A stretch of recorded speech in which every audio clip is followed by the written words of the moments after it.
Selamat datang di channel Rumi Topik. Ada baiknya sebelum mendengarkan, posisikan terlebih dahulu tubuh Anda dengan nyaman. Tenangkan perasaan Anda, santai, rileks, dan disertai dengan mengucapkan basmalah. Selamat mendengarkan. A'udzubillahi minasyaitonirrajim. Bismillahirrahmanirrahim. Rabbi a'udzubika min hamazati sayatin wa a'udzubika rabbi ayahdurun. Rabbi shrah li sadri wa yassir li amri wahlul 'uqdatam min lisani yafqahu qawli. Assalamualaikum warahmatullahi wabarakatuh.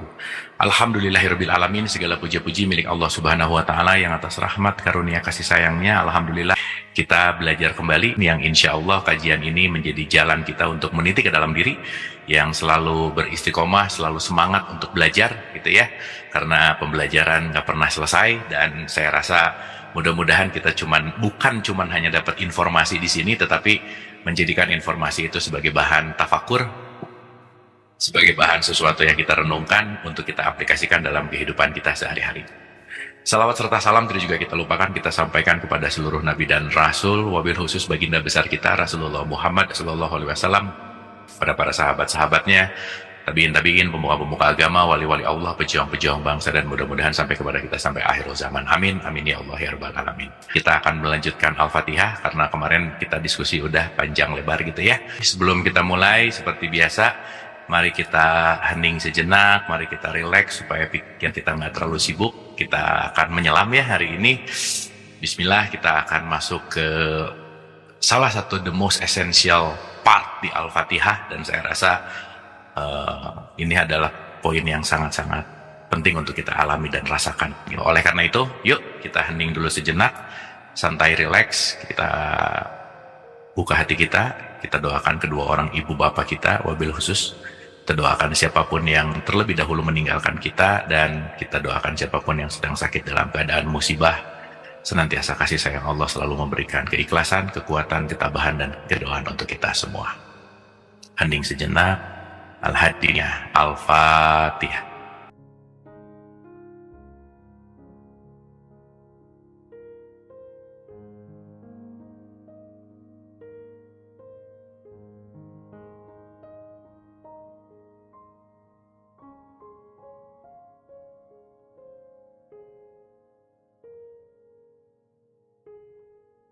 Amin, amin, amin ya Allah ya rabbal alamin.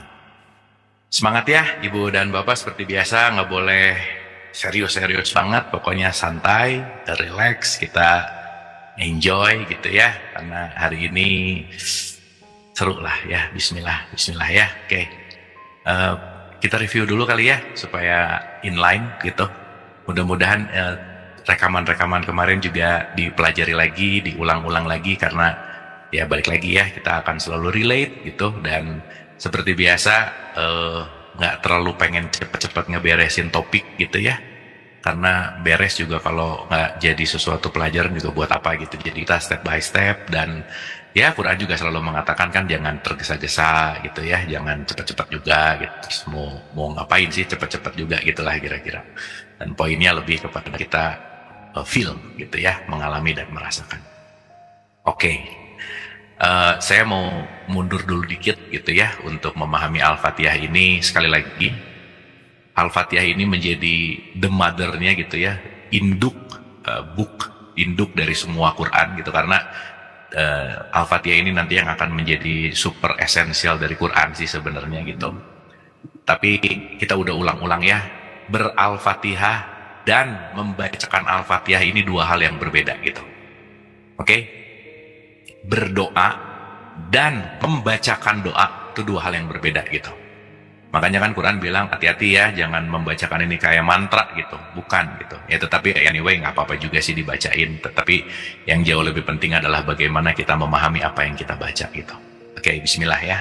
Oke, Ibu dan Bapak, sahabat semua yang dirahmati oleh Allah, saya mau ngulang dulu ya dikit aja untuk kita realize gitu ya, bahwa kalau kita mau berbicara gitu, kalau kita berbicara dalam konteks kesadaran gitu, dalam kita masuk ke dalam kesadaran itu kan, kalau kita dengerin tentang Isra Mi'raj Nabi Muhammad itu selalu berkaitan dengan surat An-Najm gitu ya, dimana surat An-Najm ini bagaimana dia naik menuju kepada Sidratil Muntaha gitu.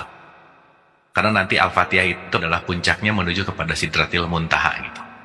Oke, saya cerita dulu sedikit, nanti kita relate gitu, ya.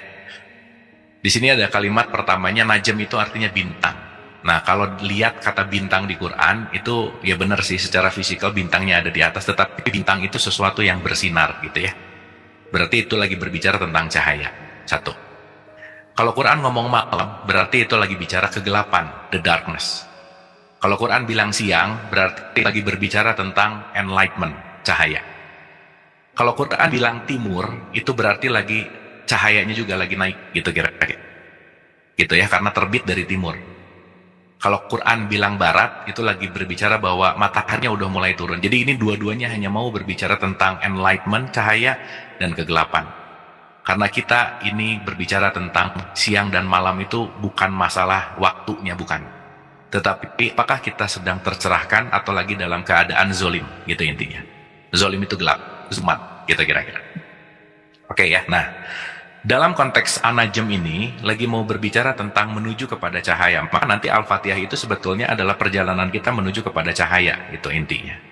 Karena nanti kita akan bahas bahwa ini adalah perjalanan menuju stage atau kesadaran yang lebih tinggi, gitu intinya. Nah, kita mengerti bahwa konteks Isra Mi'raj gitu ya, kalau kita bicara Isra itu adalah perjalanan. Makanya orang yang menuju perjalanan kepada Tuhan nanti disebut Israel gitu. Jadi nanti kalau di Quran ngomongin Israel, ini bukan nation, bukan bangsa, tetapi siapapun yang sedang meninggalkan diri menuju kepada Tuhan, maka Israelnya itu adalah Eloi gitu. Makanya nanti Bani Israel dikasih kelebihan. Nah ini kalau kita nggak ngerti esensi, Allah nggak adil dong. Masa cuma kaum itu yang dikasih kelebihan? Bukan, siapapun yang mengajakkan dirinya, berniat, bertekad kuat menuju kepadaku, saya kasih kelebihan, gitu kira-kira. Teman-teman, ibu dan bapak, kita harus bersyukur ya. Terpautnya kita dalam pembelajaran ini juga udah menjadi berkah dan rejeki anyway. Satu, hikmah itu adalah rejeki. Nggak semua orang dapat kapasitas seperti itu gitu. Maka once kita mendapatkan kesadaran yang bisa lebih masuk lagi, itu jangan dilupakan bahwa itu rezeki yang luar biasa, gitulah kira-kira. Karena menerima sesuatu yang beda tuh nggak bisa untuk semua orang gitu. Menerima sesuatu yang berlainan, menerima perbedaan, itu tuh rezeki yang luar biasa. Maka orang yang akan bertahan tuh bukan orang yang kuat gitu sebenarnya. Bukan orang yang punya segalanya, tapi yang bisa beradaptasi terhadap perubahan gitu. Maka nanti An-Najm ini, Al-Fatihah ini lagi mau bicara tentang perubahan gitu intinya. Gitu ya. Bahwa ketika bintang terbenam, bahwa ya saat itu Muhammad itu mendapatkan kesadaran gitu kira-kira. Bahwa yang dikeluarkannya itu pasti adalah kemauan Tuhan gitu. Jadi ucapannya Nabi Muhammad itu nggak mungkin bertentangan dengan nuraninya, gitu intinya. Berarti nanti kita ngerti bahwa Islam, pikir, ucapan, dan rasa itu seimbang gitu. Kadang kan pikirannya ke kanan, perasaannya ke kiri, omongannya ke bawah gitu. Nah ini nggak nyambung, gitu kira-kira. Gitu ya, nanti kita akan mengerti. Ucapannya itu tiada lain hanyalah wahyu yang diwahyukan gitu. Nah sekarang pertanyaannya, gimana saya mau mengucapkan wahyu kalau saya nggak pernah mendengarkan wahyu, gitu intinya. Makanya sehari 5 kali kita disuruh jeda, sebenarnya disuruh dengerin. Makanya ber-Al-Fatihah itu sebenarnya bukan membacakan Al-Fatihah, tetapi mendengarkan Allah yang ber-Al-Fatihah supaya kitanya listening, gitu intinya. Makanya kalau di dalam sholat berjamaah, yang disuruh baca cuma imam, yang sisanya cuma dengerin aja udah, gitu kira-kira. Nah makanya nanti kita ngerti bahwa imam itu adalah pemimpin dalam tanda petik kolbu sebenarnya, istafti kolbak. Maka sholat adalah kita masuk ke dalam satu wahana, kita masuk ke dalam satu atmosfer di mana kita melepaskan dari dunia luar untuk kita mendengarkan benar-benar yang di dalam, gitu intinya. Cuma sayangnya justru pas sholat pikiran tuh jadi makin liar gitu. Begitu Allahu Akbar semua keingetan, gitu kira-kira. Ya karena emang nggak pernah latihan sih, gitu. Karena memang sholatnya hanya sebagai ritual, gitu intinya. Gitu ya, singkat cerita. Yang diajarkannya kepada Jibril yang sangat kuat, gitu ya. Nanti kita akan bahas pelan-pelan, karena nanti Al-Fatihah itu akan sangat relate dengan An-Najm, Isra Mi'raj itu sangat relate dengan An-Najm. yang mempunyai akal yang cerdas. Jadi balik lagi, kecerdasan kita tuh dipentingkan di sini gitu. Nah, kecerdasan di sini nanti akan bicara tentang kecerdasan hati. Teman-teman ibu dan bapak, jangan lupa kita semua dikasih kecerdasan hati yang levelnya sama. Cuman mau digunakan atau tidaknya itu yang berbeda gitu. Kualitas hati kita itu semua sama. Karena hati itulah yang akan menjadi sambung rasa kita kepada sumbernya.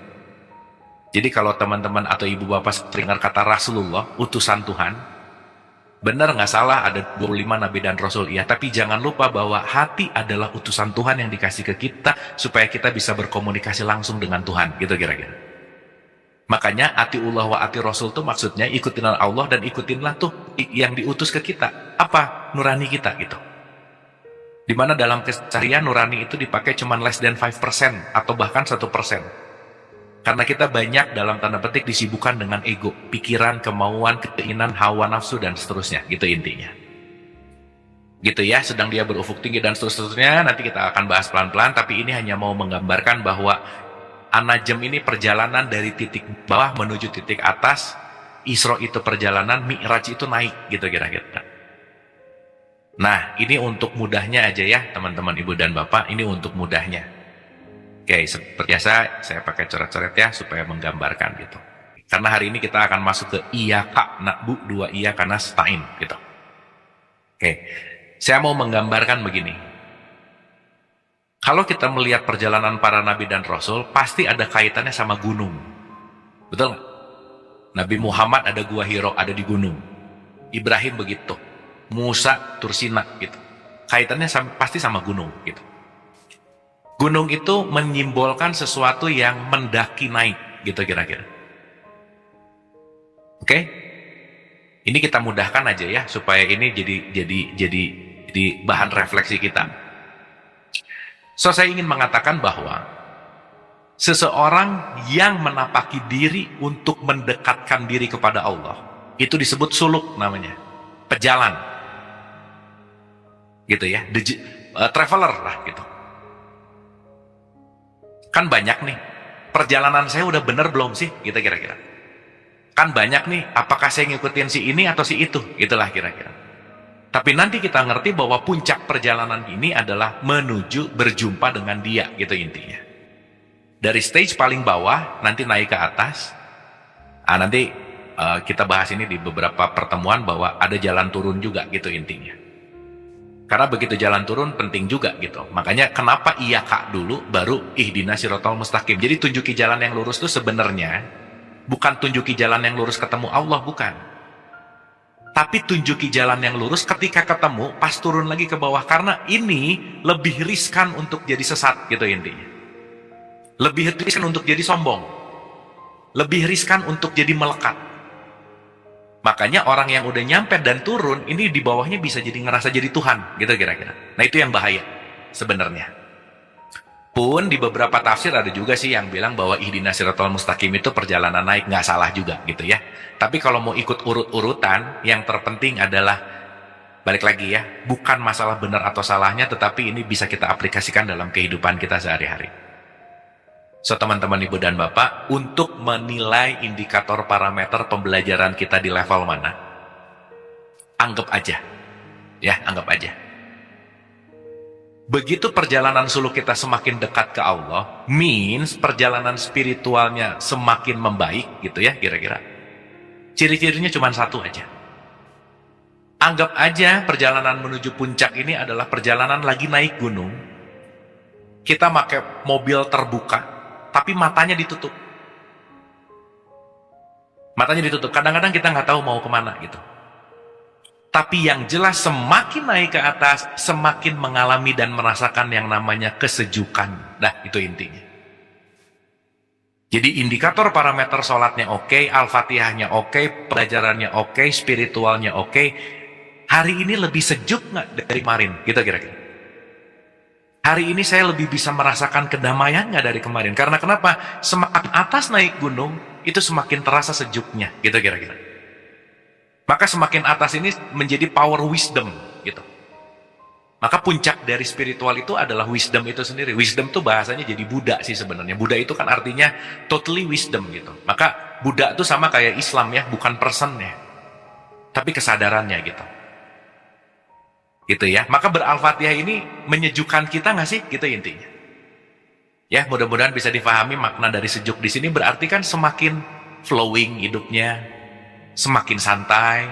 Santai itu bukan berarti nggak ngapa-ngapain, semakin relax. Kecemasannya berkurang, ketakutannya berkurang, kekhawatirannya berkurang, everything flowing, itulah kira-kira. Maka puncaknya tuh surga gitu, mengalir semuanya. Airnya mengalir gitu intinya. Dalam konteks berarti kita udah mulai bisa mengalir dengan realitas gitu. Karena nanti kita akan mengerti the biggest problem kita sebagai manusia adalah melawan realitas. Kenapa? Terlalu banyak ekspektasinya gitu. Damai, benar Pak Andri, itu poin pentingnya. Jadi nggak terlalu penting kamu gurunya siapa, lewat jalan mana, metodologi meditasinya gimana, ayat apa yang dibaca, karena nanti terlalu ribut di urusan teknis, sejuk nggak dapet gitu. Akhirnya jadi sibuk di dalam konteks ritual lagi, gitu intinya. Habis gitu ngejelek-jelekin orang di bawah lagi gitu, ngebeda-bedain bahwa ini kasta-kasta yang syariat, ini kasta-kasta yang hakikat, dan seterusnya gitu. Maka nanti kenapa kita perlu ditunjuki jalan yang lurus gitu, karena semakin naik, semakin terbukanya tirai-tirai ketuhanan, itu seperti kayak dua mata pisau juga gitu. Bisa semakin orang jadi wisdomnya baik banget gitu dalam tanda petik, pun sebaliknya dia bisa jadi ngerasa jadi Tuhan gitu intinya. Gitu ya, nanti relate sama Fir'aun, nanti relate sama Musa, nanti relate sama Ibrahim, banyaklah semua gitu inti ini. Jelas ya teman-teman ya. Jadi hari ini perjalanan kita tuh kayak lagi mau naik gunung lah gitu intinya. Kadang nggak tahu lewat mana. Makanya tadi analoginya seperti timahnya ditutup gitu. Tapi yang jelas kendaraannya maju terus. Nanjak terus gitu. Dalam konteks nanjak terus di sini nanti kita akan mengalami, kan yang penting tuh hawanya. Kalau hawanya sejuk tuh bikin kita juga jadi sejuk gitu. Nah sekarang kalau hawa di eksternal membuat kita jadi nggak semakin sejuk, nah itu juga penting untuk kita renungkan. Itulah kira-kira. Jelas ya? Oke. Berarti kita akan mulai dari titik pertama. Gitu ya, dari perjalanan pertama. Jangan lupa, di titik start di sini, ini udah pasti masih jauh jaraknya sama Tuhan. Makanya di Alif Lam Mim zalikal kitab itu, nah masih jauh nih jaraknya. Kalau Quran ngomong itu berarti jaraknya jauh. Tapi kalau udah ngomongin ini, udah pasti jaraknya makin dekat gitu kira-kira. Nah sekarang yang membuat jauhnya sama Tuhan karena kita nggak menyadari esensi atau kesadaran ketuhanan itu sendiri kan, gitu intinya. Oke ya, nah sekarang kita lihat nih. Nomor satu yang harus kita renungkan, kenapa surat 1 ayat 1 kita ulang-ulang ya. Sekali lagi ini bukan dengan nama, tetapi atas nama. Disadari dulu, atas nama. Oke ya, atas nama. Berarti kalau ada kata atas nama, kita semua ini hanya wakil, gitu. Maka yuk kita jadi perannya aja. Ada raja, ada pembantu raja. Pembantu raja itu hanya melakukan titah sang raja. Nggak dikasih kesempatan untuk melakukan regulasi, gitu. Nggak bisa. Tugas kamu mah ngerjain aja, udah, gitu. Jadi nanti akan diajarkan bahwa mari kita jalankan apa yang harus jadi bagian peran kita. Bahasa kerennya, jangan curi casting yang lain deh gitu. Hasil itu perannya Allah. Tugas kita adalah berproses. Nilai itu hasil. Berarti kita nggak pantas untuk menilai. Gitu ya. Karena kalau udah menilai, kita lagi ngambil perannya Allah nih. Berarti kita lupa sama peran, gitu kira-kira. Dan lupa sama peran karena pasti nggak ngerti, nggak paham. Maka orang marah karena kekurangan pengertian gitu. Jadi kalau ada orang yang bikin marah, dia lagi mau datang, ingat, pengertian kamu yang harus dinaikkan. Karena kalau udah ngerti, nggak akan marah lagi, gitu intinya. Gitu ya. Maka hidup ini, Quran ini nggak ngajarin kita untuk jangan marah, bukan. Yang terpenting tuh bukan marahnya, tapi bounce back dari marah kembali ke netral. Itu yang penting. Saya pernah nanya sama guru-guru spiritual gitu ya. Wah, level-levelnya tinggi. Saya nanya, guru, masih suka marah nggak sih di level kesadaran ini gitu? Di mana muridnya udah ribuan, loka karyanya udah banyak banget, seminarnya udah banyak banget, diundang kemana-mana. Rata-rata jawaban guru-guru itu jawabannya dengannya, ya marah lah, kan saya juga manusia gitu intinya. Nah saya pikir kalau udah di level guru kan gak pernah marah gitu ya gitu. Tapi ternyata ada jawaban yang menarik. Tapi marah saya sekarang beda sama marah saya 5 tahun yang lalu gitu. 5 tahun yang lalu mungkin marahnya bisa terresidu 3 hari. Tapi hari ini marah, 5 menit kemudian saya kembali ke netral. Nah jadi ternyata yang terpenting bukan masalah marah nggak marahnya. Marah juga bahaya gitu. Karena marah juga menyimpan emosi, nggak marah juga memendam emosi. Dua-duanya sama gitu. Jadi yang terpenting adalah bounce back-nya. Seberapa lama kita bisa kembali ke netral. Dan bounce back itu tergantung kekuatan otot mental kita. Jadi kalau nge-gym mental, kalau nge-gym itu otot fisik yang kita bangun, tapi belajar spiritual itu adalah otot ritual spiritual kita yang kita bangun gitu. Mental muscle salah satunya. Nah orang yang mental muscle-nya oke, itu nanti yang disebut dengan orang yang sabar. Makanya jadikanlah sabar dan sholat. Berarti saat itu kan berarti dia bisa menerima realitas gitu kira-kira. Dan bagi satu orang dan yang lainnya, menerima realitas itu nggak sama gitu. Maka nggak usah ngebandingin, nggak bisa ngomong gini, dia ya ikutan kelas spiritual udah 5 tahun, tapi masih gini juga, nggak bisa. Karena nanti itu tergantung dari uniqueness-nya kita masing-masing, dari kesungguhan belajarnya juga, dan intinya, kita kalau ngebandingin sama orang lain, itu tidak comparing apple to apple, gitu kira-kira. Kalaupun membandingkan, bandingkanlah diri kita dengan kita yang hari kemarin. Dan yuk, sadari pasti 1 derajat pun ada perubahan gitu intinya. Yang penting keep on going gitu intinya. Jelas ya Ibu dan Bapak ya? Oke. Berarti 1 ayat 1 atas nama Allah yang Maha Pemurah lagi Maha Penyayang. Atau ya, ini udah bahas panjang lebar. Berarti nomor 1 adalah bahwa kita semua ini hanyalah hamba gitu kira-kira. Kita semua ini hanyalah aktor-aktrisnya. Gitu ya. Yang bisa menentukan pilihan bukan terhadap hasil, tapi saya bisa memerankan peran saya atau saya bisa memerankan peran saya. Dah cuma 2. Tapi saya nggak bisa milih peran. Beda ya. Saya ulang ya. Kita nggak bisa memilih peran apa, tetapi saya bisa memilih mau memerankan peran itu atau tidak, gitu kira-kira. Dan rata-rata sulit menerima perannya masing-masing. Kenapa? Karena kita terkontaminasi oleh peran orang lain, gitu. Makanya di luar diri itu selalu lebih bagus, gitu. Di luar diri itu selalu lebih oke, gitu. Rumput tetangga lebih hijau, gitu ya. Bahas. Pokoknya ngelihat keluar tuh lebih bagus aja, gitu. Nah berarti kita craving, kita pengen menjadi peran orang lain. Maka ingat ya, lepasin dulu semuanya, sadari bahwa kita ini hamba. Kalau kita udah tahu limitasi kita nggak bisa milih peran, pilihannya cuma diterima, dah. Gitu ya. Kadang untuk tahu limitasi memerankan dan lain-lain, kita perlu kejeduk dulu, kita perlu jatuh dulu, kita perlu sakit dulu. Oh ternyata emang limitasi peran di sini sih, udah. Jangan pengen jadi peran yang lain deh, gitu. Ternyata jangan-jangan saya disuruh hanya menikmati peran ini. Dan nanti kita tahu bahwa peran itu juga dinamis ya, anyway. Makanya jangan ngelihat dalam konteks perannya apa sih sebenarnya. Tetapi saya hanya bersungguh-sungguh mau menjalankan peran, dah itu aja. Karena kenapa? Somehow, peran itu memang dihadirkan, gitu kira-kira. Ya, anyway.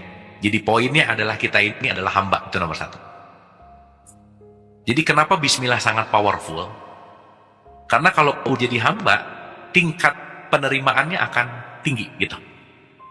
Sadari aja bahwa oh saya hamba, ya udah. Mau apapun gimana pun saya nggak bisa ngapa-ngapain.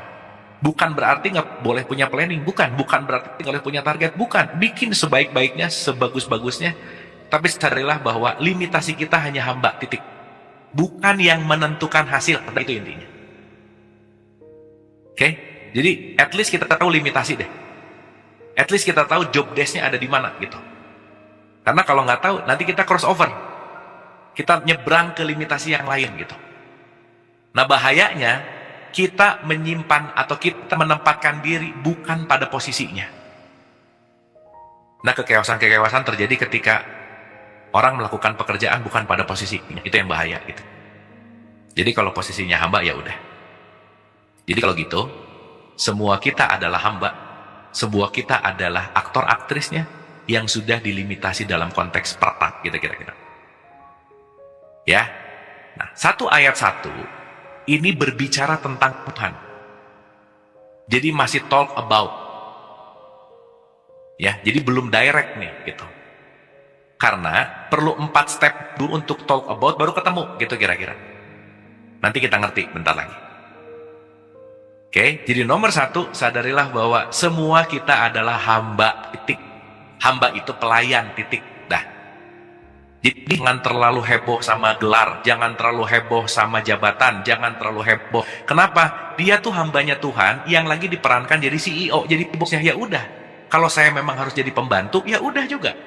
Karena mau buat saya sama saya, dua-duanya hambanya Tuhan. Cuman memang beda peran, titik. Udah.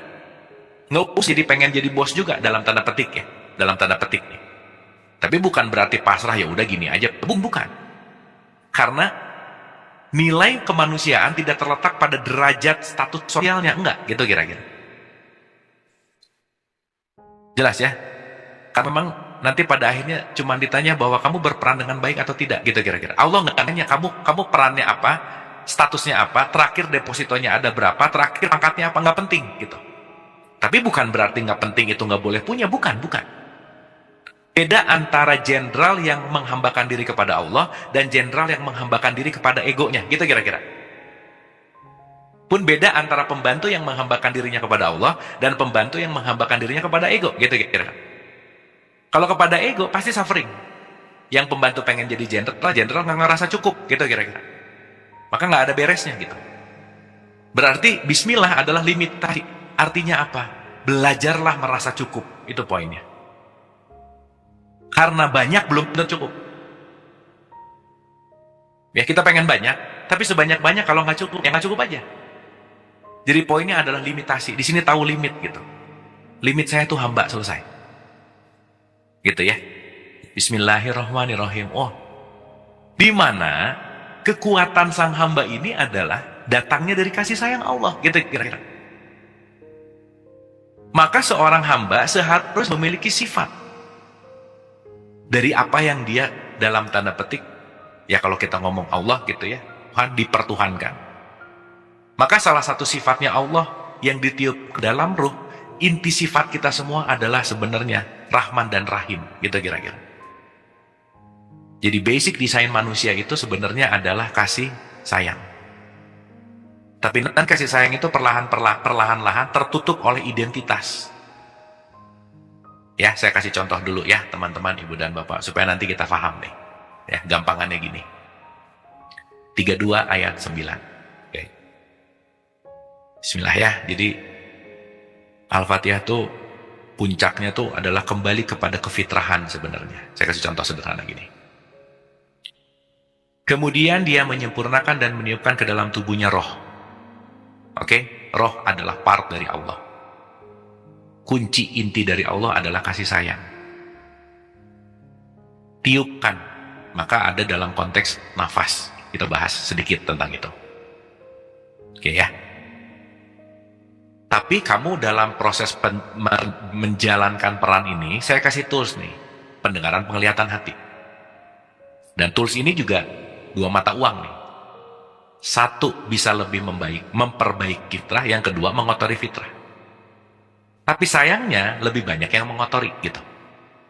Makanya disebut sedikit dari kamu yang bersyukur. Oke ya, saya mau kasih analogi dulu ini. Teman-teman ibu dan bapak, ini analogi yang baru lah ya. Baru tuh dalam artian gini, dipermudah dari yang udah gitu, tapi saya rasa ini akan jadi mudah banget gitu. Mohon analogi ini nggak boleh lupa, karena kita akan bawa kemana-mana gitu. Oke. Pertanyaan ya. Kalau dia yang langsung meniupkan, berarti esensi diri kita adalah yang ditiupkan, inilah yang disebut dengan yang namanya ruh. Oke? Maka Allah mengatakan, aku ciptakan langit dan bumi. Ruh itu bahasa konteksnya namanya adalah langit. Berarti ruhani itu adalah bahasa langit, ruhani itu adalah ketuhanan. Maka ada hidangan langit gitu. Berarti hidangan langit adalah hidangan ruhani. Oke, saya nanya dulu. Maka dalam konteks langit dan bumi, langit itu di awal, bumi itu pasti afternya. Kenapa? Karena bumi itu simbol dari setelah ruh. Konteksnya adalah jasad. Gitu kira-kira. Maka langit adalah ruhani, jasad adalah buminya. Gitu kira-kira. Sampai sini paham ya? Oke. Berarti teman-teman ibu dan bapak, yuk jangan lupa kita semua ini adalah manusia langit. Orang langit kita nih. Yang lagi belajar menjadi, atau yang lagi di dalam konteks melakukan pembelajaran yang diberi kemasan. Gitu kira-kira. Namanya jadi bumi gitu kira-kira. Makanya langit dan bumi. Ya jangan lupa dulu nih, kita ini adalah wong letang gitu. Kita ini adalah orang langit gitu kira-kira. Yang lagi dikasih kemasan jasad gitu intinya. Oke.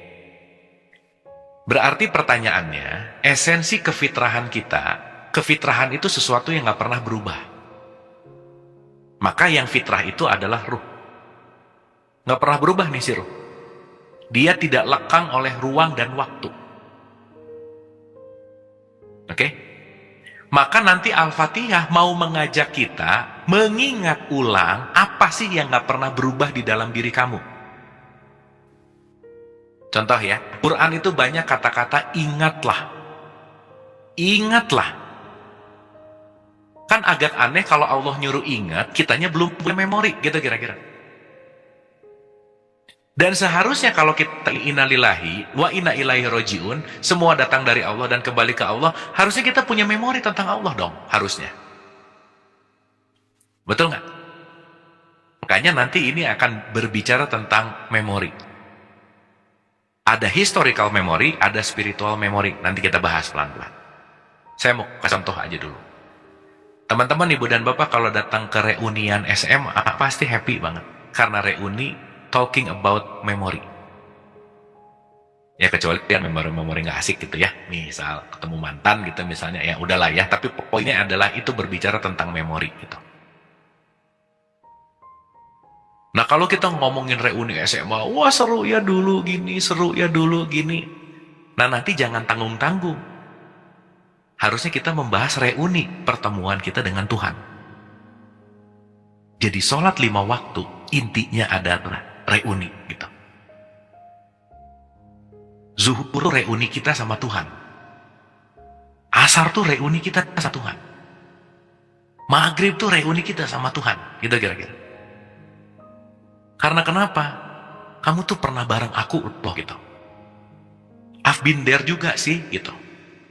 Cuman karena udah jaraknya jauh banget, kesadarannya udah jauh banget, limitasinya juga udah gak pernah diketahui, maka kita kehilangan tracking memori gitu kira-kira. Jelas ya teman-teman ibu dan bapak ya? Nah, di mana dalam setiap hari si tracking memory ini didatangkan dalam bentuk yang namanya event atau kejadian. Ketemu orang nyebelin, ketemu orang baik, ketemu orang lapar, ketemu orang ini, belajar ke sini, belajar ke sana. Semuanya sebenarnya hanya mau mengajak kembali kepada reunited kepada Tuhan, reuni kepada Tuhan, di mana semua event ini hanyalah pengingat gitu kira-kira. Makanya disebut pengingat. Ya tapi untuk orang yang sadar sih gitu ya. Kalau enggak tetap aja berputar-putar loop di dalam konteks benci dari kejadiannya gitu kira-kira. Berarti siapapun yang datang ke kita, dia hanya mau mengingatkan. Mengingatkan bahwa kamu pernah beserta aku kata Tuhan. Meskipun derajatnya nanti beda-beda gitu kira-kira.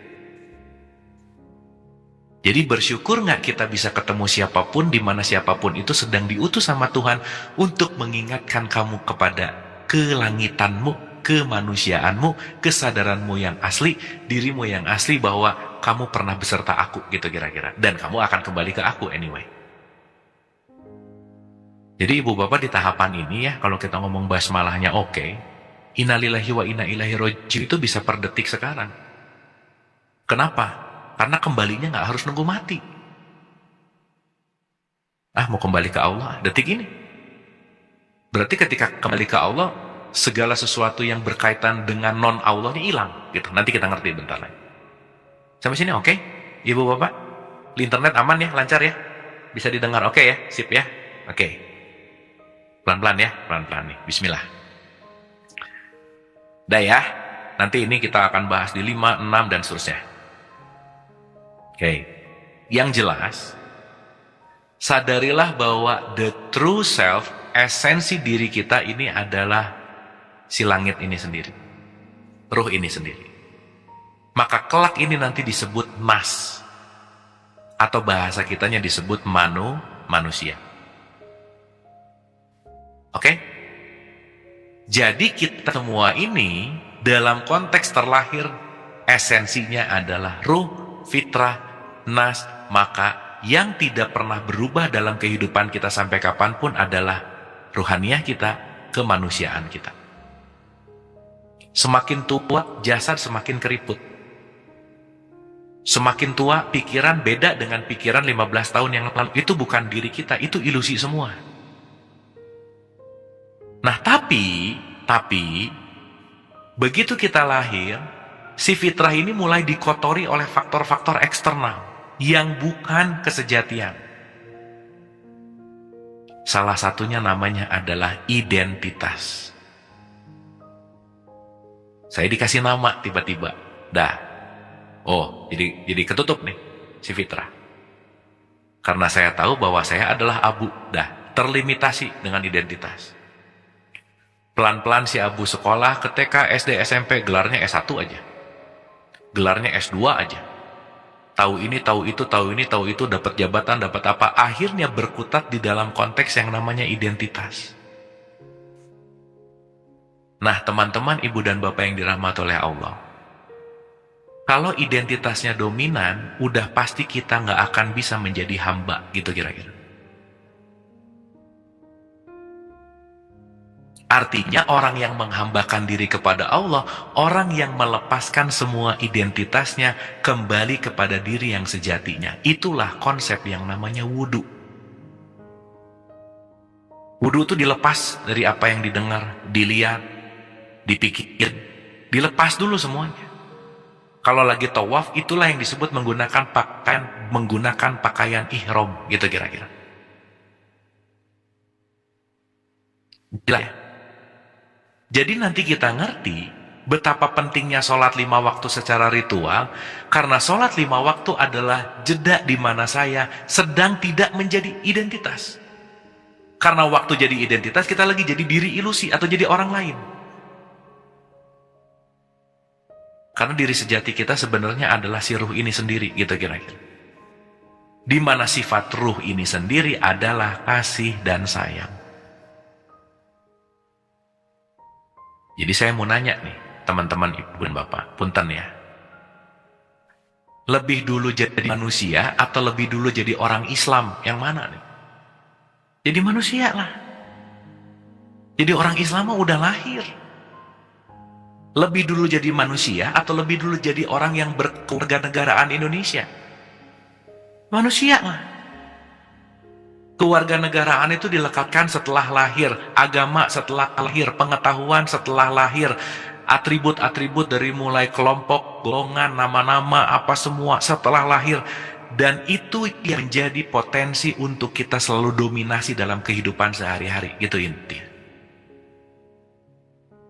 Nah, maka di sini orang kebingungan, diri sejati saya siapa sih? Jadi kan nanti kita ngerti bahwa sebenarnya hidup ini adalah perjalanan menembus dinding identitas untuk mengenali diri gitu. Nah, nanti fungsi Al-Fatihah ada di sini, membuka semua hal yang bukan kamu gitu. Semua ilusi gitu. Supaya kamu menuju puncak gitu. Jadi kalau nanti mau digambarkan segitiga di sini, puncak paling atasnya ya manusia. Dan ini kecil lah porsinya. Ini semua di bawahnya adalah identitas. Mohon difahami kalau saya ngomong identitas berarti termasuk ego kita, keinginan mau-mau, hawa nafsu, kebencian, menilai, seterusnya lah. Itu kan part of identity dan turunan-turunannya gitu kira-kira. Bahkan kita bisa menghormati orang karena pangkatnya. Kita bisa terima orang karena dia punya level tertentu gitu kira-kira. Berarti kan yang dominan identitasnya. Gitu. Maka puncak menuju ketemu sama Tuhan, lepasin dong identitasnya. Maka Musa disuruh, lepaskanlah kedua terompahmu. Gitu kira-kira. Gak bisa kamu ketemu saya dengan kejeneralan kamu. Gak penting. Gak bisa kamu ketemu saya dengan IPK 4-nya. Gak bisa. Karena ketemu saya, kamu harus telanjang dalam tanda petik. Udah gak perlu pakai nama, gak perlu pakai agama, gak perlu pakai gelar. Justru nama, gelar, agama, kepintaran, kepandaian, itu yang membuat kamu berat untuk bisa berjumpa dengan aku. Nah gitu kira-kira Bu. Sampai sini oke ya? Makanya perjalanan menuju puncak tuh berat banget. Kenapa? Ngelepasin status saya sebagai itu kan. Udah melekat banget soal sama identitas gitu. Kita sama identitas itu seperti kain dan warna gitu. Saya tanya ibu bapak kalau ngelihat warna kain, ngelihat warnanya atau ngelihat kainnya? Lupa itu kain karena kenapa? Merah. Padahal warna dan kain tuh menyatu gitu. Nah kita harus bikin jeda di antara warna dan kainnya gitu dalam tanda petik. Karena semuanya kain, warnanya doang yang beda gitu. Dan ketika kita membandingkan gara-gara warnanya, lupa bahwa semua derajatnya sebenarnya adalah kain itu sendiri. Disitulah kalimat atas namamu ya Allah, yang maha kasih dan sayang. Berarti orang yang berbasmalah, dia bisa menembus dinding identitasnya. Maka dia menjadi hamba. Jelas ya teman-teman ya? Berarti di satu ini udah mulai lepas nih satu nih. Jadi minimal di stage di sini tuh udah ada yang dilepas lah. Ini anggapnya ada layer. Apapun lah namanya di sini, identitas apapun lah dilepasin gitu. Makanya yang kita tahu juga harus kita lepas nih. Kenapa? Kalau nggak kita lepas kita nggak akan dapat yang baru gitu. Artinya jangan ngerasa bahwa ini paling benar. Udah selama-lamanya ini. Bu, jangan. Mungkin kita udah bahas Al-Fatihah ulang-ulang dari TK. TK cuma tahu bismillah, udah selesai. SMA tahu mungkin bacaannya lebih bagus. Kuliah mungkin tahu, oh itu adalah wajib untuk dikatakan kalau mau ngapa-ngapain. Tapi begitu semakin kesini kan pemahamannya semakin dalam, semakin dalam, semakin dalam, semakin dalam, dan nggak ada limitasinya, gitu kira-kira. Jelas ya, makanya penting banget mengalir gitu. Oke ya. Jadi sekarang kita punya terminologi. Siapa orang yang menghambakan diri? Orang yang nggak bawa-bawa identitas dalam melakukan apapun dalam tanda petik. Karena yang dilihat hanyalah kemanusiaannya. Karena di luar kemanusiaan, ini simpangkal dari keributan-keributan, kekacauan-kekacauan. Maaf ya, beragama justru malah bisa merendahkan kemanusiaan. Buktinya bisa saling mengkafirkan. Kalau saya sudah mulai mengkafirkan orang lain, saya lupa bahwa kemanusiaan itu menjadi fundamental kita hidup, gitu kira-kira. Makanya puncak dari Islam adalah insan kamil, menuju ke sini. Nggak ada loh puncak Islam. Nggak ada Nabi pilih gara-gara rajin sholat, rajin puasa, rajin umroh, nggak ada loh. Tapi karena mereka sudah menjadi manusia. Dan kalau kita bahas ini dalam filsafat atau kita bahas ini dalam psikologi psikologi transpersonal gitu, itu banyak yang menyadari bahwa agak malu mau nyebut dirinya manusia. Kenapa? Belum pantas gitu. Kenapa? Karena ininya nih. Makanya dengan identitas inilah disebut orang gitu kira-kira. Inilah yang disebut manusia. Makanya teman-teman ibu bapak kalau ketemu yang orang baru nggak akan ditanya ibu manusia mana, nggak akan. Yang ditanya orang identitasnya. Jelas ya? Tubuh fisik kita mungkin lahir di kota-kota yang berbeda.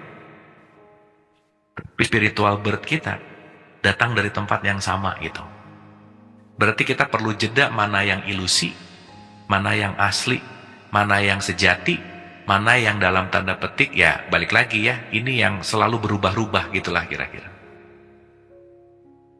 Nah ini bismillah alhamdulillah ar-rahmanir-rahim udah satu package gitu intinya. Ya, mudah-mudahan bisa difahami nih. Difahaminya berarti ketika basmalah, I am nothing gitu. Nothing itu dalam artian, saya bukan siapa-siapa, karena emang benar ya, siapa-siapanya itu cuma ditempelin kan. Dan kita ngerasa lagi. Makanya begitu siapa-siapanya diambil sama semesta, ditarik terus gitu. Gak pengen lepas dari siapa-siapanya. Anyway, kalau direnungkan lagi, kita tuh cuma lagi belajar untuk tidak menjadi siapa-siapa anyway. Karena tidak menjadi siapa-siapa justru adalah pure dari keseluruhannya. Nggak perlu gelar lagi, nggak perlu jabatan lagi, nggak perlu status lagi. Karena kenapa? Purely kita ini hanyalah hamba gitu kira-kira. Dan ini latihan anyway. Jelas ya, dan ini pasti latihan gitu. Oke. Sip ya, bismillah ya, mudah-mudahan bisa diterima. The best yang bisa diceritain sesimpel mungkin. Ini analoginya gitu. Supaya nanti tahu diri sejati itu yang mana sih gitu. Pikiran itu bukan diri sejati, kenapa? Berubah-berubah. Maka jangan terlalu percaya sama pikiran. Perasaan tuh juga berubah-berubah. Pagi-pagi bisa senang, siangnya jadi sedih. Jadi saya tuh yang senang atau yang sedih? Bukan. Saya yang mengamati yang senang dan yang sedih. Kalau login ke yang senang, begitu dapat sedih, nggak terima. Login ke sehat, nanti dapat sakit, nggak terima. Tapi kalau mundur ke belakang untuk jadi pengamat, mau sakit, mau sehat, dua-duanya bagian dari kurikulum, gitu kira-kira. Maka nanti tingkat penerimaannya pasti tinggi, gitu. Dan anyway, yang namanya hamba tuh cuman bisa terima sih sebenarnya. Ya. Jadi sekarang dengar konsep doa tuh kadang-kadang mengkhianati kehambaan gitu. Katanya mau hamba, tapi banyak ngatur gitu. Tapi ya untung Tuhan tuh maha kasih sayang sih ya ibu bapak. Jadi ya udahlah gitu, ngerti gitu, pasti gitu. Sip ya, bismillah. Oke ya. Nih. Jadi begitu satu ayat satu, rilis nih semuanya. Bismillahirrahmanirrahim. Saya tuh hamba. Jadi nggak ada lagi sekat. Saya nolong seagama, saya nolong seras, sesuku, sebangsa, lepas. Kenapa? Karena saya hadir hanya sebagai hamba, bukan sebagai abu.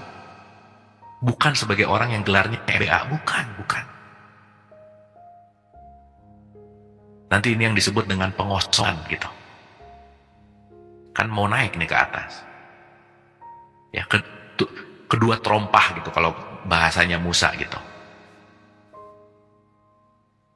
Ya ini kalau di surat 20:11-12 gitu ya. Ini nanti kita akan ngerti bahwa kenapa Musa mau ketemu Tuhan tuh susah gitu. Nah ya nanti kita bahas ke sini ya. Supaya nanti kita lebih ngerti lah gitu. Oke. Sip ya, nanti kita bahas tentang Musa. Tadinya mau belok dikit tapi bisa panjang gitu. Oke, 1 ke 2 dulu sekarang. Jadi paham ya? Kalau kita bicara masalah basmalah itu adalah berbicara tentang bagaimana kita bagaimana kita menyadari tentang kehambaan. Maka kalau udah jadi hamba, identitasnya hilang, berarti orang memuji apapun dia lagi memuji Allah gitu kira-kira. Jadi kayak tembus pandang lah gitu. Ketika ada orang bilang kamu hebat, itu cuma tembus pandang yang dilihat hebatnya tuh di dalamnya gitu intinya. Paham ya? Jadi kayak kita tuh pakai baju yang transparan, dia ngelihat itu bukan kita tapi isinya gitu. Which is isinya siapa? Ya Tuhan, gampangannya. Artinya kita tidak terkotori oleh pujian, pun tidak disakiti oleh caci makian. Kenapa? Karena pujian dan caci makian itu hanya bisa dalam tanda petik diterima atau ditolak dalam konteks identitas gitu. Makanya dalam konteks alhamdulillahirabbil alamin, kalau nolong orang jangan ngerasa udah nolong juga. Kenapa? Begitu kamu ngerasa udah nolong, ada sifat nature manusia pasti pengen dapat in return pengembaliannya. Jadinya nggak ikhlas gitu. Ya, utang budi itu jauh lebih dalam daripada utang uang gitu misalnya. Dan itu bisa bikin guilty feeling gitu. Guilty feeling itu dalam artian terbebani gitu kira-kira. Tapi kalau kita sadar bahwa saya melakukan ini juga bukan untuk saya melakukan ini juga hanya mewariskan atau meneruskan apa yang dikurikulumkan oleh Tuhan, ya dia terbantu juga bukan karena sayanya kok gitu. Jadi nggak ada vested interest, nggak ada kepentingan, nggak ada identitas yang bertambah, nggak ada credit point bahwa jadi orang yang lebih baik, nggak penting sebenarnya. Karena semakin kita numpuk kebaikan-kebaikan, itu akan ada craving untuk dibalas gitu. Dalam artian, saya kan udah berbuat baik kok nggak ada kebaikan buat saya, gitu kira-kira. Makanya lakukanlah hanya untuk mencari ridho Allah. Nah teorinya kan gampang tuh. Tapi poinnya itu semua karena nggak ada yang terpuji kecuali Allah. Orang datang dari Dia kok, gitu intinya. Jadi jangan mengklaim lah, karena ada kesadaran hamba di situ gitu. Ya, makanya segala sesuatu itu adalah bentuk pujian Allah ke kita. Oke. Di sini nanti kita mengerti. Bismillahirrahmanirrahim, alhamdulillahirrahmanirrahim, ar-rahmanirrahim, maliki yaumiddin. Nah, itu nanti seru di situ. Baru nanti kita masuk ke iya kak ya. Bismillah, dikit lagi nih. Jadi kesadaran hamba satu, berarti segalanya hanya untuk Allah gitu ya. Nah, ini udah mulai naik nih ke level berikutnya. Berarti dia hanya sadar, dia hanya mengerjakan pekerjaannya Allah gitu kira-kira. Jadi apapun nggak lagi mengurangi nilai kehambaannya gitu kira-kira. Jadi naik di satu level. Berarti sudah melakukan pekerjaan. Jadi di bawah tahu nama, di atas udah tahu kerjaannya gitu. Ada asma, ada af'al gitu kalau dalam bahasa terminologi akademisnya. Tahu kerjaannya Allah gitu. Oke? Yang dikerjakan itu selalu dalam bentuk namanya kasih sayang. Maka diulang lagi. Apapun pekerjaannya, lakukanlah dalam konteks Rahman Rahim. Oke ya, jadi ini udah ketiga nih kesadarannya. Berarti kalau di bawah identitasnya kotor banget, makin ke atas tuh identitasnya makin kurang lah, gitu intinya. Karena udah mau menuju puncak nih. Udah nggak penting lagi gelarnya, udah nggak penting lagi ini, gitulah kira-kira. Udah nggak hitung-hitungan gitu. Udah gampang untuk, ya itu tuh yang tadi saya semakin tinggi semakin bounce back ke netralnya tuh baik gitu. Kalau di level paling rendah itu marah bisa keinget-inget setahun, 2 tahun, 3 tahun nggak beres-beres tuh gitu. Kan yang menderita itu sebetulnya megang marahnya. Bukan marah, bukan. Tapi marah yang menjadi residu amarah. Itu yang berat sebenarnya. Teman-teman, ibu bapak megang gelas ya. Nih sekarang megang gelas. Ya, nggak sekilo lah ya. Gelas berapa gram sih gitu. Pasti ringan. Tapi pegangnya selama 3 jam. Jadi berat lama-lama gitu. Padahal bebannya sama. Hati-hati terhadap beban waktu.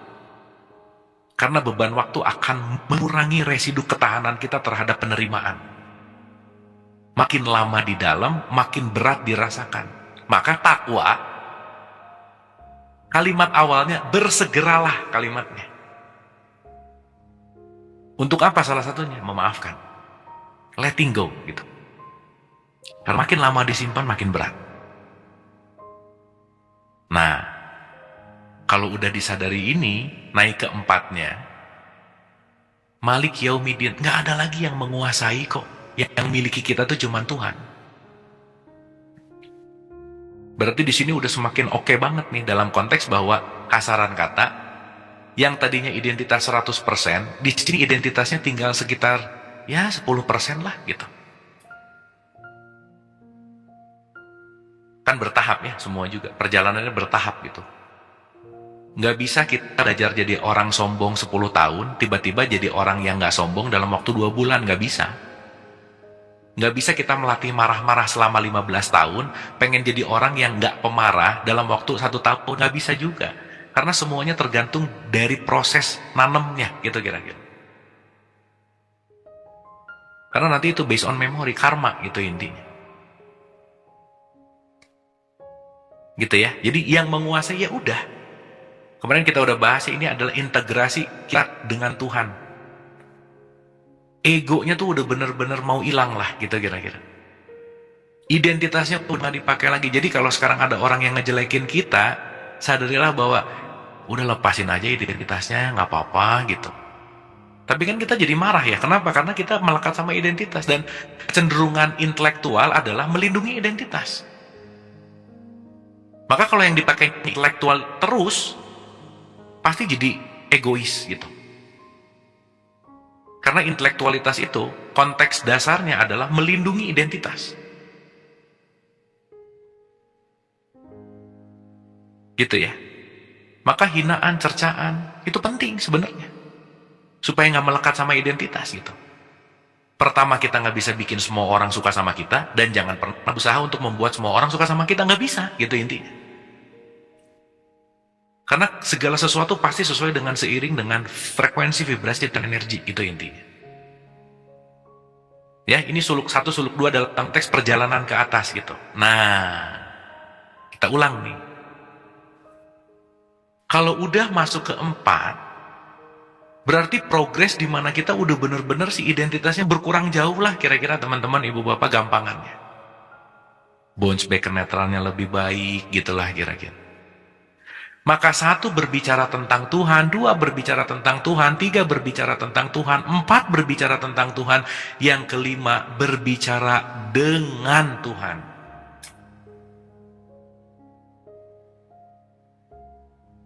Gampangannya ginilah.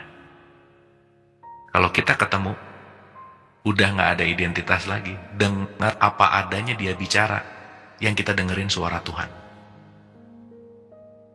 Dengerinnya juga bukan pakai konsep lagi ya, nanti kita ngerti. Dengerinnya juga udah bukan pakai batasan. Imam Ali mengatakan, undur makola wala tandur makola. Jangan lihat siapa yang ngomong, tapi lihat apa yang diucapkan, gitu kira-kira. Dan talk with God itu berbicara sama Tuhan itu at any time gitu ya. Karena kan semuanya dititipin tuh. Kita ketemu sama siapa, sebenarnya ketemu sama dia. Tapi kadang kita nggak mau denger dia, karena kenapa? Kita udah ada limitasi identitas, gitu kira-kira. Maka pencerahan datang dimanapun, kapanpun, dalam konteks bagaimanapun, gitu intinya. Jelas ya? Berarti ini udah ketemu langsung nih. Berarti semakin atas, semakin memiliki tingkat keyakinan. Dimana biasanya pancingannya datang dari luar untuk masuk ke dalam. Dan ini terjadi tanpa kata-kata gitu. Contoh ya, teman-teman, ibu dan bapak dapat ilmu di pengajian sekarang. Ilmu ini direnungkan. Ini semua juga aliran ya. Si abunya mah nggak penting anyway. Nggak penting sama sekali. Karena gini, saya kasih contoh sederhana. Ini ulang-ulangnya mungkin udah pernah, tapi saya pengen ulang. Teman-teman, ibu dan bapak kalau naik busway, teman-teman, ibu bapak nggak kenal sama sopir ya. Bahkan nggak tahu muka sopirnya kayak gimana. Tapi mau naik kan? Kenapa? Karena yang terpenting bus itu menyampaikan kita ke tujuan, bukan siapa sopirnya. Kebayang nggak? Kalau identitasnya kencang banget, saya mau nyari sopir yang sesuai dengan keinginan saya. Nungguin di terminalnya bisa beberapa jam, kenapa? Nggak ada yang cocok. Jadi nggak nyampe-nyampe gitu maksudnya. Paham ya? Ini.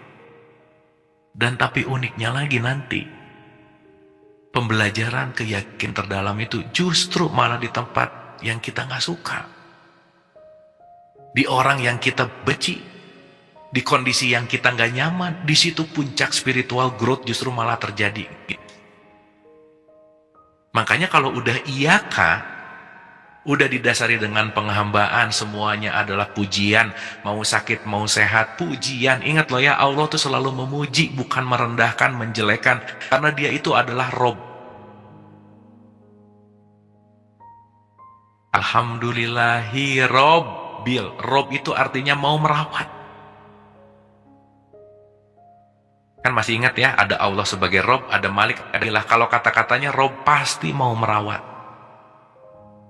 Makanya terminologi indah yang hanya disebutkan untuk orang tua, kata-kata Allah Rob itu ada di Robbik firli wali walidaya. Orang tua adalah wakil Tuhan untuk merawat kita, gitu. Maka dikasih gelar Rob tuh orang tua gitu. Asik banget gitu.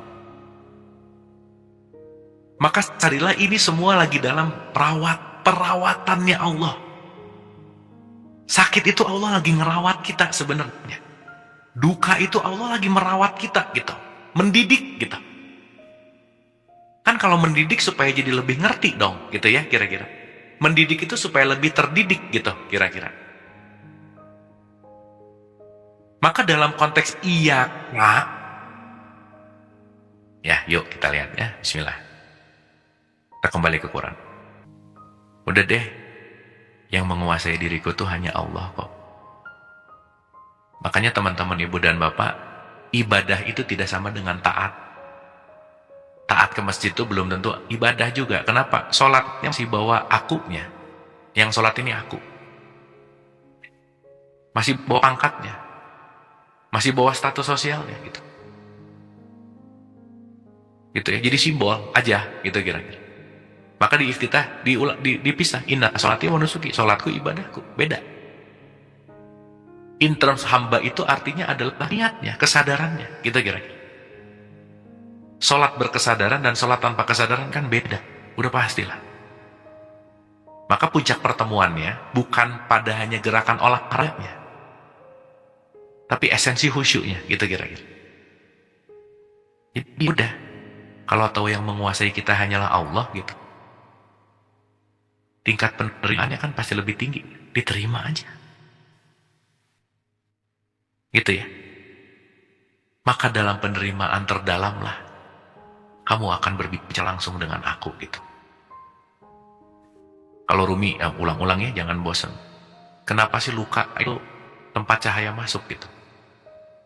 Di sakit yang setengah sakit, Ayub ketemu Tuhan. Di penderitaan yang tinggi dengan kekewasan masyarakat Arab pada saat itu, Nabi Muhammad ketemu Tuhan.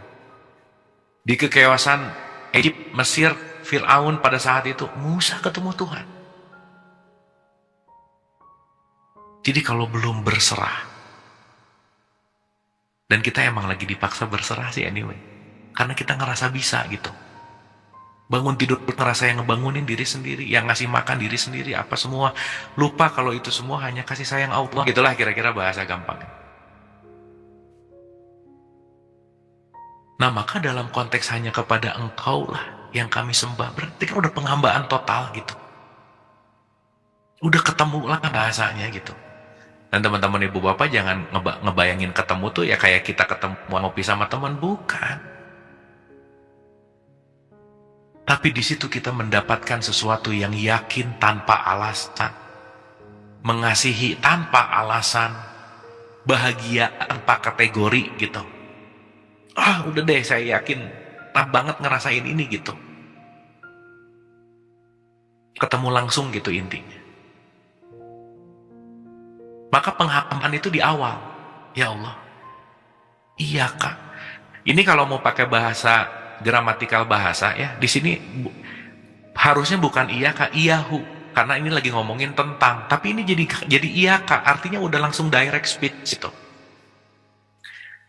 Ngomongin orang, ketemu sama orangnya, gitulah kira-kira. Berarti ketika at least ya, kalau kita ngomongin 2 tambah 2 banget, seenggaknya begitu teriak-teriak Allah Akbar, seenggak-enggaknya manggil-manggil namanya dulu lah, bagus, nggak apa-apa. Karena nanti pelan-pelan akan ketemu sama esensinya, gitu inti.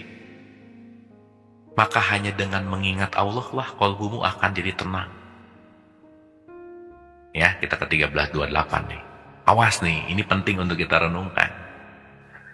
Yaitu orang-orang yang beriman, allazina amanu wa tatma'innu qulubuhum bizikrillah. Hanya orang yang hai orang-orang beriman dan hati mereka ditentram dengan mengingat Allah. Mengingat itu pasti ada memori. Pasti udah ketemu. Jadi ini bukan lagi ngomongin ingat Allah, subhanallah, alhamdulillah. Bukan. Tapi kita selalu fokus sama Allahnya. Begitu orang nyebelin datang, fokus sama Allahnya. Begitu hal buruk terjadi, fokus sama Allahnya. Kamu akan tenang. Kenapa? Tahu kok itu semua perwujudannya Allah, gitu kira-kira. Ya meskipun di awal-awal mungkin banyak-banyak ngomong Allahu Akbar, bagus juga, nggak apa-apa.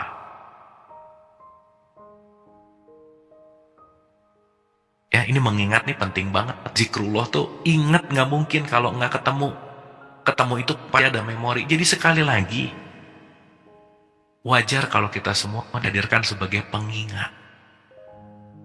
Hanya mau mengingatkan untuk reuni kembali kepada Tuhan. At any moment, dalam daily basis, setiap saat dalam keseharian, gitu kira-kira.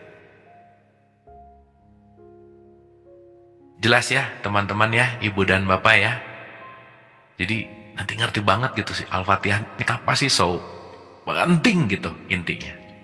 Oke, kita ulang dari 1-4-nya. Malik Yaumiddin. Iya kak nak bu, 2 iya karena stain. Iya dalam konteks ketemu nih, dan perjumpaannya pasti mungkin lagi pikirannya sibuk. Berarti ada kondisi, pengkondisian. Makanya pengkondisian tuh penting banget gitu ya. Jadi nggak bisa selewat gitu. Beda antara orang yang ngajinya tuh ya udahlah ngisi waktu daripada iseng-iseng, sama emang mau nyari gitu. Tuh beda tuh. Karena semua tergantung dari niat. Niat itu potensi besar dalam menarik energi semesta gitu ya. Maka ya balik lagi ya, diulang-ulang. Kalau muridnya siap tuh guru pasti datang. Maka saya yakin deh, siapapun kita, sampai ke titik perjalanan kita di kelas ini, hari ini, kesadaran ini, panjang banget perjalanannya, pasti deh. Dan itu yang harus kita syukuri gitu. Gitu ya. Maka bukan masalah metodologinya mana. Punten ya, saya selalu ulang juga teman-teman ibu bapak, ini bukan penjelasan yang paling benar, bukan. Bukan penjelasan tunggal yang lain salah, bukan. Tapi ambil intisari dari penjelasan yang singkat ini, dan nanti kita akan dipertemukan dengan penjelasan-penjelasan mungkin beda, tapi mengacu kepada atau mengarah kepada jalan yang sama, gitu kira-kira. Karena nanti pada akhirnya kalau udah sama-sama dirasain gula manis, udah ada perdebatan kok, gitu intinya. Nah berarti kalau udah mengapallah, nah gitu bahasanya ya, kan nggak ada lagi namanya konteksnya khawatir berlebih, takut berlebih, cemas berlebih gitu. Kenapa? Hanya dengan mengingat Allah lah. Oh iya ya, ini datang dari Allah juga ya, orang nyebelin ini. Sumbernya siapa? Jadi kita nggak benci sama orangnya. Musuh kita tuh masalah, bukan orangnya. Dan masalah itu satunya pengingat gitu. Jadi bukan untuk dihindari, bukan untuk dijauhi, tapi untuk diterima. Total acceptance ketika itu tadi. Malik Yaumiddin. Nggak ada yang menguasai kita kecuali Allah itu kira-kira. Dan kalau kita udah masuk dalam genggamannya, kita bisa berbicara langsung gitu. Oke, nah berbicara langsungnya susah diceritain pakai kata-kata, tetapi at least ada sesuatu enlightenment yang kita rasakan di dalam diri kita. Setidaknya ciri-cirinya sama kayak tadi naik gunung, dah itu. Makin sejuk aja. Gitu ya. Makanya banyak orang yang nggak pengen turun lagi nih kalau udah ketemu ini gitu. Makanya kalau dengar cerita sufi ya ada yang langsung to the point banget gitu dan nggak turun-turun lagi, udah di situ aja. Ya dalam tanda petik, dan itu pilihan. Ya itu terlalu luas lah kalau kita bahas itu. Tetapi poin pentingnya, kalau kita ngelihat sejarahnya Nabi Muhammad begitu ketemu langsung, dia yang diingatnya adalah umatnya. Saya harus membawa turun kesadaran ini kepada sahabat-sahabatnya, keluarganya, teman-temannya. Maka nanti dia minta jalan yang lurus itu untuk menyampaikan ini. Karena mohon maaf ya, ini juga terjadi. Nature mungkin ya. Kalau kita dapat sesuatu yang bagus, kita akan merasa ini bagus juga untuk orang yang kita sayang gitu. Jadi pengennya ngasih tahu. Tapi bisa blunder sih masalahnya, karena belum tentu juga gitu. Hanya jadi maksa-maksa, ini bagus loh untuk ini, belum tentu, gitulah kira-kira. Akhirnya, naik ke puncak tapi jadi chaos gitu intinya, jadi berantem gitu. Nah itu yang nanti kita akan khawatir, bukan khawatirkan atau ya, jaga. Kenapa habis 1 ayat 5 baru minta tunjuklah jalan yang lurus gitu intinya. Oke ya, sip ya. 1:5 ini panjang teman-teman ibu dan bapak, jadi nanti kita elaborasi pelan-pelan kita elaborasi. Mudah-mudahan ini jadi satu platform besar dulu untuk kita renungkan gitu. Jadi bismillah, alhamdulillah, ar-rahmanirrahim, maliki yaumiddin, iya kan, nggak main-main. Kita main-main itu dalam artian bukan tatanan ritual yang hanya bunyi gitu, bukan. Beralfatihah tuh, udah deh. Nyampe puncak balik lagi, dan ini kan ulang-ulang ya, ritual, jangan lupa. Karena ya balik lagi, kita pembelajaran ini selalu dalam konteks pengulangan gitu. Oke, teman-teman, mudah-mudahan ide-idenya mudah bisa didapatkan dulu gitu ya.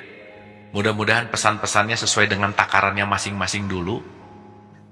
Kalau mungkin agak-agak bingung atau mungkin agak-agak gimana pikirannya, dikunyah aja dulu gitu, direnungkan.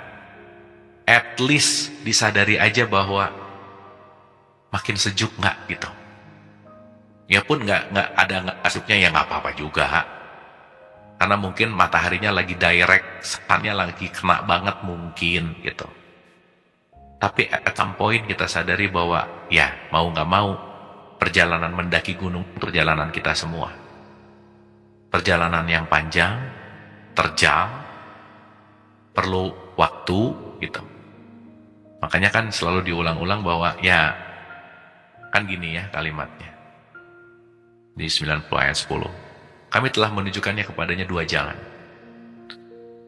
Maka tidaklah sebaiknya dengan harta itu ia menempuh jalan yang mendaki lagi sukar. Karena teman-teman ibu bapak mohon maaf ya, nggak banyak orang yang punya nyali untuk naik ke atas gunung ini gitu. Yang dia hanya ingin selalu nyaman dengan identitasnya, nggak mau melepaskan identitasnya. Tapi sayangnya yang mau dilepasin juga nggak tenang hidupnya gitu. Makanya naik ke atas tuh one way sih sebenarnya. Jadi jangan heran once kita mulai mempelajari kesadaran ini lebih baik, lebih dalam. Banyak hal-hal yang di luar ekspektasi terjadi. Tiba-tiba jadi banyak dijelekin orang. Tiba-tiba jadi banyak macam-macam lah gitu ya. Yang seakan-akan banyak deh cerita orang-orang yang menggapai ke sini bisnisnya jadi nggak beres. Hubungannya jadi nggak bagus gitu. Tapi juga jangan jadi jangan jadi patokan. Oh berarti kalau spiritual emang harus dijelekin sih. Jangan ya, Bu. jangan gitu. Jangan konteksnya bukan itu gitu. Makanya Nabi Muhammad wajar begitu dapat ini dia langsung disebut orang gila. Dari Al-Amin jadi Majnun, coba bayangin. Karena Al-Amin itu identitas gitu. Nah berarti kita harus benar-benar legowo, harus benar-benar ikhlas. Untuk diluruh lantahkan identitas kita sama semesta. Suka nggak suka, mau nggak mau ketemu Tuhan, nggak bisa pakai identitas. Gitu kira-kira. Nah saya tuh tadi kepengen ke 20 ayat 12. Nah sedikit ya, supaya nanti ada teaser. Sesungguhnya aku ini adalah Tuhanmu, kata Allah. Tanggalkanlah kedua terompahmu. Nah kedua ini nanti salah satunya identitas gitu ya. Sebenarnya lagi ngomongin dunia akhirat sih gitu. Nanti kita bahas pelan-pelan. Sesungguhnya kamu berada di lembah yang suci atau tua gitu. Ya jadi once kita menyadari ini adalah perjalanan naik ke puncak gitu. Perjalanan untuk berjumpa. Disinilah kita mulai menyadari bahwa ya perlahan-lahan emang identitas ini juga harus dicuci lah dalam tanda petik gitu. Berarti jangan terlalu mengedepankan identitas gitu maksudnya. Berarti begitu basmalah yang mbak. Kan gimana ya kalau kita ketemu orang yang nggak melihat identitas kan langsung ketemu kemanusiaannya gitu loh Bu, Pak. Makanya kalau sefrekuensi ngobrol tuh langsung nyambung gitu. Udah nggak banyak basa-basi, mereknya apa, ininya gimana. Langsung ke visi misi ketuhanan gitu. Meskipun nanti rasanya beda.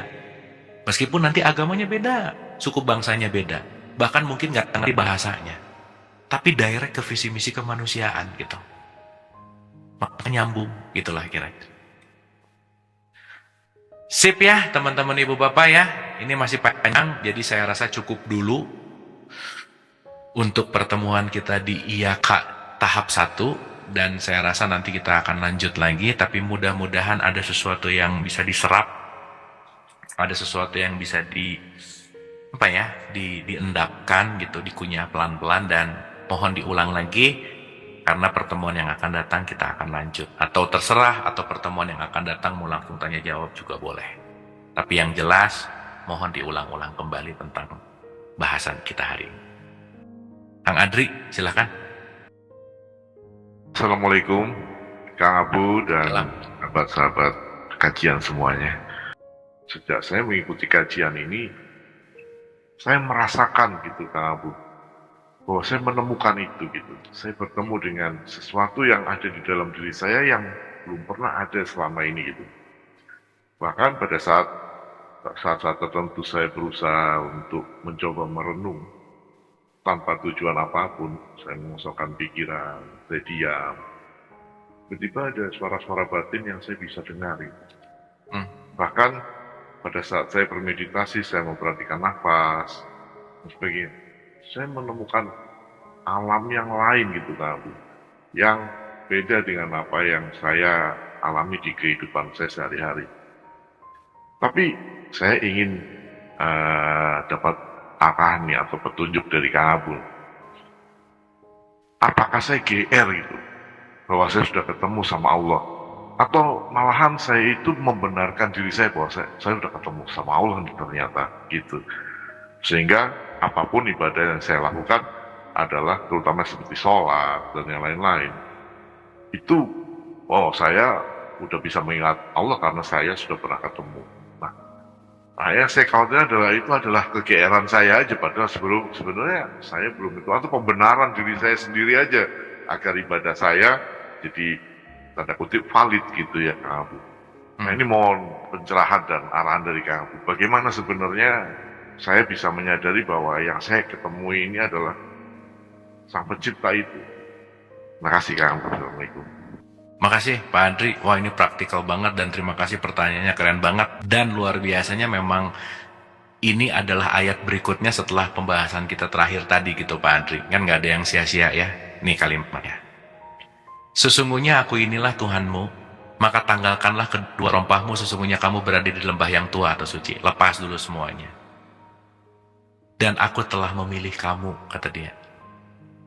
Maka dengarkanlah apa yang akan diwahyukan. Jadi waktu Pak Adri bilang tadi bahwa saya mendengarkan apa, ya itu tadi. Begitu kita melepaskan identitas, kita akan mendengarkan suara yang selama ini ada, tapi volumenya tuh kecil banget, tipis banget, gitu kira-kira. Gitu ya. Nah, kegeeran spiritual tuh emang luar biasa juga sih Pak Adri. Ya, betul. Karena ada benar, ada pembenaran. Dan pembenaran ini sifat dari ego gitu. Dan nanti kita ngerti supaya nggak kegeeran spiritual, makanya nanti 6-nya ihdina sirotol mustaqim, tunjuki jalan yang lurus gitu kira-kira. Nah cuman sesimpel ini aja gitu ya. Ngomongin bisikan tuh cuman ada beberapa poin, 414. Sadari aja. Karena once itu langsung pure-nya dari dia, itu adalah keyakinan yang tidak tertolakkan gitu. No question lagi gitu. Kalau masih ada pertanyaan, ya harus direnungkan ulang gitu. Dan mohon maaf banget ya, banyak banget gitu apa ya kalau saya sebutnya. Gini, kadang tuh orang nanya gini, meditasi yang benar tuh gimana sih rasanya gitu. Gitu ya. Terus ada orang yang share experience.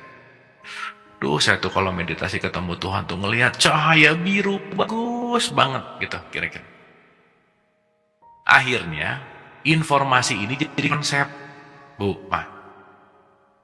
Oh, indikator parameter orang ketemu Tuhan kalau meditasi ketemu cahaya biru. Ini 5 tahun meditasi nggak ketemu cahaya biru, stres dia gitu. Berarti kan meditasinya masih ada mau-mau gitu. Jangan lupa, meditasi adalah perjalanan tanpa tujuan. The journey without goals. Nggak ada goalsnya. Kalau meditasi masih ada goalsnya, nggak akan ketemu aja. Berarti kan goalsnya juga sudah dilepasin gitu. Nggak bisa mau ketemu Allah meditasi, nggak akan ketemu. Gitu ya. Makanya tadi tuh harus jadi hamba dulu, identitasnya lepasin dulu. Musa tuh banyak mau gitu. Tuhan, saya tuh udah lama nyembah kamu belum pernah ketemu dong. Nah, gimana sih Musa gitu? Makin kamu pengen ketemu, makin kamu nggak akan ketemu dalam tanda petik. Nanti kita paradoksnya gitu. Ya, ini kalau dibelokin akan panjang ke yang lain-lain, tapi straight ke pertanyaannya Pak Andri, simpelnya gini aja. Tidak ada kebaikan pada kebanyakan bisikan-bisikan. Nih ya, hati-hati gitu. Jadi mayoritas bisikan tuh membahayakan lah gitu. Ini bisikan dari dalam ataupun dari luar ya, sama aja. Karena bisikan dari luar juga datang dari peran. Jangan lupa, semua yang luar itu diperankan juga. Dan Allah yang menciptakan malaikat dan setan, Allah yang tangan yang sama gitu.